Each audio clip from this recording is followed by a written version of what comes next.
প্রাণী সম্পদ উপদেষ্টা জানান, ঈদুল আজহায় কোরবানিযোগ্য মোট পশুর সংখ্যা 1,24,00,000-এর অধিক।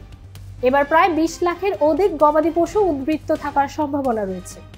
রোববার সচিবালয়ে আসন্ন পবিত্র ঈদুল আজহা উদযাপন উপলক্ষে কোরবানির পশুর চাহিদা নিরূপণ, সরবরাহ এবং দেশের প্রত্যন্ত অঞ্চলে কোরবানির পশুর অবাধ চলাচল বা পরিবহন নিশ্চিতে সংবাদ সম্মেলনে মৎস্য ও প্রাণী সম্পদ উপদেষ্টা ফরিদা আক্তার এ তথ্য জানান।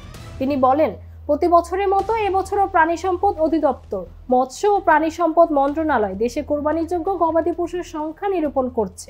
এবছর কোরবানিযোগ্য হৃষ্টপুষ্ট গবাদির মধ্যে 56,02,905টি গরু মহিষ, 68,38,920টি ছাগল ভেড়া এবং 5,512টি অন্য প্রজাতি সহ মোট 1,24,47,337টি গবাদি পশুর প্রাপ্যতা আশা করা যাচ্ছে। এবছর প্রায় 20,68,135টি গবাদি পশু উদ্বৃত্ত থাকার সম্ভাবনা রয়েছে। চাঁদাবাজির কারণে পশুর দাম যেন না বেড়ে যায়, আমরা সেটার চেষ্টা করছি। আমরা যেটা গবাদি পশুর সংখ্যা নিরূপণ করে দেখেছি যে কোরবানিযোগ্য হৃষ্টপুষ্টকৃত গবাদি পশুর মধ্যে সর্বমোট 1,24,47,337টি গবাদি পশুর প্রাপ্যতা আশা করা যাচ্ছে।